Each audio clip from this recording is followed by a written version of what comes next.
नमस्कार। आज के इस गंभीर रणनीतिक विश्लेषण में आपका स्वागत है।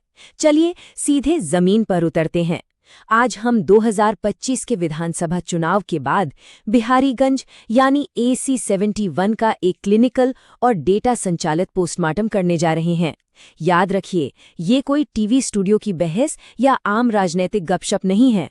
हम यहाँ नेताओं की बुराई नहीं करेंगे, बल्कि उस सिस्टम, उन जमीनी आंकड़ों और उन रणनीतियों का विश्लेषण करेंगे जो चुनाव का रुख पूरी तरह से तय कर देती हैं। हम सिस्टम पर वार करते हैं, व्यक्तियों पर नहीं। तो आइए बिहारीगंज के इस पूरे चुनावी तंत्र को गहराई से डिकोड करते हैं। शुरुआत एक बहुत ही ठोस और ठंडे आंकड़े से करते हैं। 31,622 वोट। ये सिर्फ एक नंबर नहीं है, बल्कि राजनीति के उस निर्मम गणित की गवाही है जिसने 2025 में सत्ताधारी दल को एक विशाल जीत दिलाई। जरा सोचिए, सत्ता विरोधी लहर की तमाम बातों के बीच जीत का इतना बड़ा मार्जिन। राजनीति में ये कोई छोटी बात नहीं है। ये साफ बताता है कि बिहारीगंज में मुकाबला पूरी तरह से एक तरफा था। सत्ताधारी एनडीए गठबंधन ने अपने इस किले को किस अभेद्य तरीके से सुरक्षित रखा है, ये आंकड़ा उसी का सीधा प्रमाण है।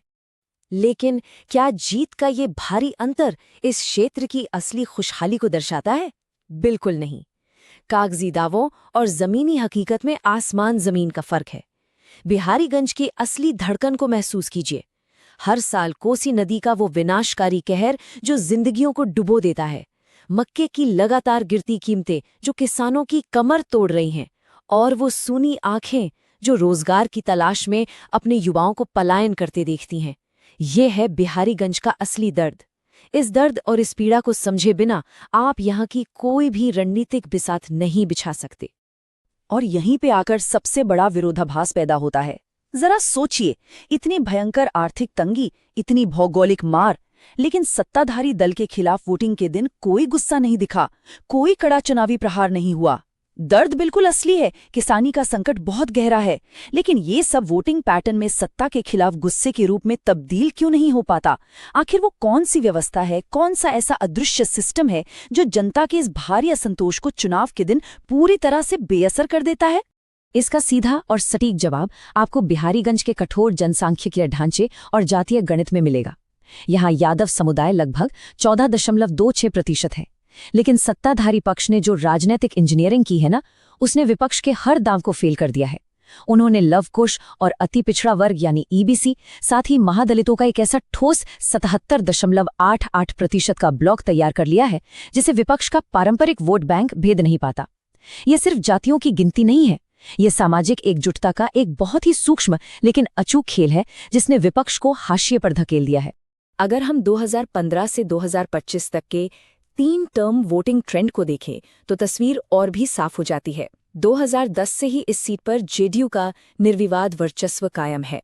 लेकिन यहाँ जो सबसे चौंकाने वाली बात सामने आई है वो ये है कि जैसे जैसे यहाँ वोटर टर्नआउट बढ़ा है, सत्ताधारी पार्टी की जीत का मार्जिन भी उसी रफ्तार से बढ़ा है। 2025 में टर्नआउट 68.32% तक पहुंच गया।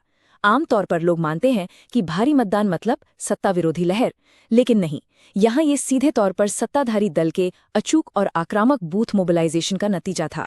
उनका सिस्टम विपक्ष से कहीं ज्यादा तेज था। तो अब सवाल ये है कि अगर 2030 में इस मजबूत किले को जीतना है तो रणनीतिक रूप से क्या बदलाव करने होंगे? 2025 में विपक्ष की सबसे बड़ी ढांचागत चूक क्या थी? उन्होंने एक दल बदलू और आपराधिक आरोपों वाले उम्मीदवार पर दांव लगाया। नतीजा, जनता ने उसे सिरे से खारिज कर दिया। इसके ठीक उलट 2030 के लिए जिस आदर्श उम्मीदवार की सख्त जरूरत है वो एक बिल्कुल साफ सुथरी छवि वाला, जमीन से जुड़ा हुआ ईबीसी नेता होना चाहिए। एक ऐसा चेहरा जो सीधे तौर पर किसानों और युवाओं की आकांक्षाओं का प्रतीक हो, न कि पुराने बाहुबल का। और यहीं पर हमारा एक बेहद महत्वपूर्ण सिद्धांत सामने आता है। देखिए, चुनाव सिर्फ डेटा, गणित और जातियों के बारे में नहीं होते। ये लोगों के सम्मान और उनके भरोसे का भी खेल है। अगर आप पुराने जंगल राज जैसे नैरेटिव का मुकाबला करना चाहते हैं तो आप सिर्फ आक्रामकता से नहीं जीत सकते। आपके हर अभियान, आपके हर संवाद की नींव संवैधानिक गरिमा पर टिकी होनी चाहिए। मतदाताओं के साथ पूरी जिम्मेदारी से, पूरे सम्मान के साथ और एक गरिमापूर्ण तरीके से बात करनी होगी। ये सिर्फ सुनने में अच्छा लगने वाला कोई आदर्श नहीं है, बल्कि इस क्षेत्र में जनता का खोया हुआ विश्वास वापस जीतने का इकलौता और सबसे मजबूत रास्ता है। चलिए अब विपक्ष की संगठनात्मक विफलता का थोड़ा गहराई से ऑपरेशन करते हैं। हम इसे चतुर्मुख सिद्धांत या द चतुर्मुखा डॉक्ट्रीन कहते हैं, जो हार के 4 प्रमुख स्तंभों को उजागर करता है। पहला, चुनावी विफलता। मतदान के दिन उनका गिराउट द वोट यानी जीओटीवी ऑपरेशन पूरी तरह से गायब था। दूसरा, संगठनात्मक विफलता। उनके कैडर में कोई जान ही नहीं बची थी, सब सुस्त पड़े थे। तीसरा, नैरेटिव विफलता। पार्टी अपना बचाव करने में बुरी तरह से कमजोर साबित हुई। और चौथा, संसाधनों का खराब तालमेल। इसी ढांचागत लकवे ने उनके पूरे अभियान को बूथ स्तर पर धराशायी कर दिया। तो इस लकवे का सटीक इलाज क्या है? तत्काल प्रभाव से कुछ कड़े रणनीतिक कदम उठाने ही होंगे। सबसे पहले उन सभी निष्क्रिय ब्लॉक समितियों को तुरंत भंग करना होगा जो जमीन पर कुछ नहीं कर रही। दूसरा, महिलाओं के साइलेंट वोट बैंक तक पहुंचने के लिए महिला संवाद पॉड्स बनाने होंगे। तीसरा और बहुत अहम, जो युवा रोजगार के लिए पलायन कर गए हैं, उस मिसिंग यूथ को वापस राजनीतिक चर्चा के केंद्र में लाना होगा।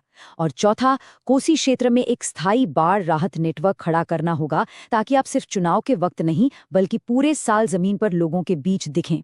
लेकिन ये सब जादू की तरह रातों रात नहीं हो जाएगा। 2030 तक बिहारीगंज को एक वैज्ञानिक तरीके से वापस जीतने के लिए आपको एक बहुत ही सटीक 4 चरणीय रणनीतिक कैलेंडर की जरूरत है। चुनाव से 730 दिन पहले आपको अपनी नींव रखनी होगी। 365 दिन पहले आपको एक नया नैरेटिव गढ़ना होगा। 180 दिन पहले आपको जमीन पर अपने कार्यकर्ताओं को पूरी तरह से एक्टिव करना होगा। और आखिरी 90 दिनों में आपको अपना अंतिम स्प्रिंट यानी सबसे तेज प्रहार करना होगा। ये चुनाव के समय की कोई आखिरी मिनट की हड़बड़ी नहीं है, बल्कि पूरे 2 साल का एक बेहद अनुशासित और व्यवस्थित ऑपरेशन है। इस रणनीतिक सीढ़ी के शुरुआती चरणों को बहुत ध्यान से समझिए। फाउंडेशन और नैरेटिव फेज में आपको किसानों के इस असली दर्द को अपना सबसे बड़ा राजनीतिक हथियार बनाना होगा। इसके लिए करीब 50,000 परिवारों की शिकायतों और सरकारी योजनाओं में होने वाले भ्रष्टाचार का एक पुख्ता डेटाबेस तैयार करना होगा। मक्के की कीमतों में जो किसानों की लूट हो रही है, उसके खिलाफ आक्रामक आंदोलन खड़े करने होंगे।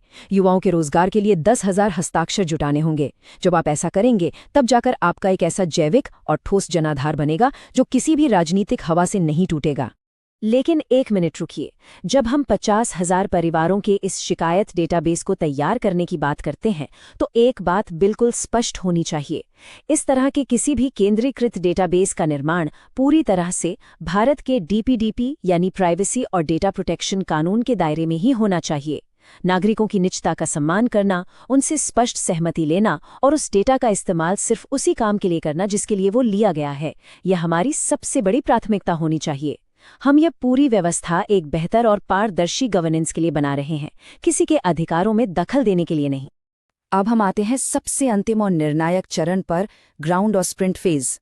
यहाँ आकर पूरा खेल सिर्फ और सिर्फ लॉजिस्टिक्स की सटीकता का रह जाता है। 18 से 21 साल के जो फर्स्ट टाइम वोटर्स हैं, उन्हें बहुत बारीकी से माइक्रो टारगेट करना होगा। आपको हर बूथ पर अपने ऐसे बूथ योद्धा तैनात करने होंगे जो सत्तारूढ़ दल के पन्ना प्रमुखों को उन्हीं के खेल में पूरी तरह मात दे सकें। और सबसे जरूरी बात, वोटिंग से ठीक 72 घंटे पहले अपने वोटर्स को बिना किसी रुकावट के बूथ तक लाने के लिए एक अचूक रैपिड रिस्पॉन्स सेल बनाना होगा। यही वो 72 घंटे हैं जो आपकी हार या जीत तय करेंगे। अब इस पूरे विश्लेषण के अंत में हम एक बहुत ही गंभीर और उत्तेजक सवाल पर आकर खड़े होते हैं। क्या भविष्य का कोई भी राजनीतिक अभियान इकोनॉमिक फर्स्ट यानी पूरी तरह से अर्थव्यवस्था और रोजगार पर आधारित युवा घोषणा पत्र की ओर मुड़ेगा, या फिर वो उसी पुराने घिसे पिटे अप्रचलित जातीय गणित के जाल में फंसा रहेगा? देखिए, अब बात सिर्फ एक चुनाव जीतने भर की नहीं रह गई है। ये समय है पुरानी रिएक्टिव राजनीति को छोड़कर आगे बढ़कर प्रोएक्टिव गवर्नेंस को अपनाने का। इस एक सवाल का जवाब ही ये तय करेगा कि आने वाले समय में बिहारीगंज का भविष्य कैसा होगा। और जाने से पहले, अगर आप वाकई राजनीति को बदलने का इरादा रखते हैं, तो ये संदेश आपके लिए है। If you want to become a people-centric leader and uplift your constituency, get in touch with blueprintstrategies.ai at mgr@blueprintstrategies.ai or call 080-4204-1602. Purpose Beyond Politics. आज के इस कड़े और गंभीर विश्लेषण में मेरे साथ जुड़ने के लिए बहुत बहुत धन्यवाद। सीखते रहें और ज़मीनी हकीकत और डेटा के पीछे छिपे असली सच को समझना जारी रखें।